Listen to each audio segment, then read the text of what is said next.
Ask any landsman and he'll tell you there are two things in this life that you can't run away from. There's death and there's taxation. They're absolutely sure. But there's a third thing for sailors, and it's called the northeast trades. And the northeast trade wind blows every winter in the West Indian Islands, and it blows from the east. And it used to blow the ships over here carrying the cargoes, and that's why it's called the trade wind. They could absolutely guarantee that that wind was going to blow, and it was a good, strong, steady wind.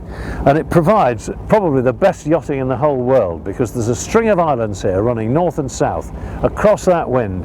And when you're moving across the wind in a sailing boat, that's the best, really. It's the most comfortable, the easiest way to do it.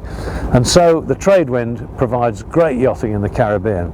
Now the RORC, the Royal Ocean Racing Club, have cottoned onto this. They needed a new serious ocean race, and they've come up with the Caribbean 600, which is a classic ocean race. The two big ones, for the Americans there's the Bermuda race, about 600 miles. Over our side we've got the Fastnet race, about 600 miles. And now, for all of us, we've got the Caribbean 600. It's a cracking race, and it gives everybody exactly what they want, except, for this year. This year, for reasons obscure, the Almighty, who sends us the trade winds, decided to turn them off, and we haven't had any. We've had some breeze, but it's come from really weird directions, and it's come from the west, and it's come from the north, anywhere but the east. Well, I'm on the schooner Eleonora, one of the world's great schooners, 140 feet of sheer reaching power, and schooners love to reach, and Eleonora is the greatest possible schooner you could ever be on.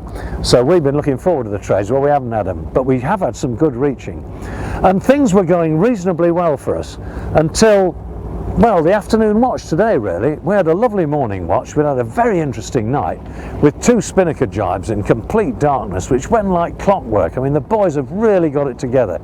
These spinnaker jibes with sails coming up and down, because you don't just jibe the kite on a boat like this like you would on a yacht.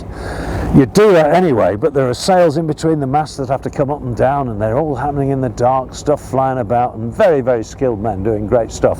So all that went well. Then we had a lovely sail this morning, and I came on watch at lunchtime, only to discover, having had a lovely night in my bunk listening to the water going past the side of the hull, it had all stopped. We'd stopped dead, nothing at all. And there were boats up the way we could hear on the radio, they'd stopped too. And the weather forecast was for worse to come. Not a breath of wind. The sea, of course, is left over. People talk about a painted ship on a painted ocean. Well, you can forget that here, because it's been blowing hard and the sea's lopping about, the boat's walloping about. We've got these great big sails up, a great big jack yarder at the top of the mast, as big as a tennis court, with huge great yards on it, as big as most people's masts, and they're all banging about on the masts and hurting things, and the gaffs are chafing and crunching, the sails are turning themselves inside out. The noise is shocking, and you think about what it's doing to the gear, and it really hurts you in your soul. So the skipper and David Asher, they did their sums, and they worked out that really it was highly unlikely we were going to finish this race at all. So a meeting was held, and it was decided we were going to retire. Now, I don't know what floats your boat, but there are people around who say, oh, you've got to win, you must win, win, win, no matter what. Well, quite frankly, I'm not so bothered about that. I'm like the old-fashioned chap, you know, the chap who said, when the great scorer writes against your name, he will not ask whether you won or lost, but how you played the game. And my goodness me, these boys have played the game to the full, absolutely given it their heart's blood, and we've given it everything we can. I've even had a black eye, as you can see, from one of the lads gave me a fine straight left from behind the spinnaker when we were getting it down in the night. But you know, we've given it everything, we've been beaten by the weather, and we're going home. But we don't mind, because we've given it our all. We've made some great friends in the biggest furnace of them all, the sea, and we've got memories to take for as long as we've got memories to hold.